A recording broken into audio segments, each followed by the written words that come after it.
Spring ടീൽസിന്റെ വാലിങ്ങനെ fork പോലെയാണ് ഇരിക്കുന്നത്. അത് വെച്ച് ഇവരിങ്ങനെ കുത്തി ചാടും.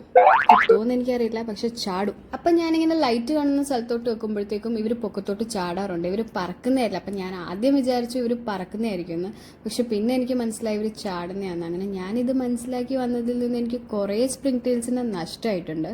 But since my culture is strong, I have കുറേ സ്പ്രിംഗ് ടീൽസ് വിത്ത് മീ.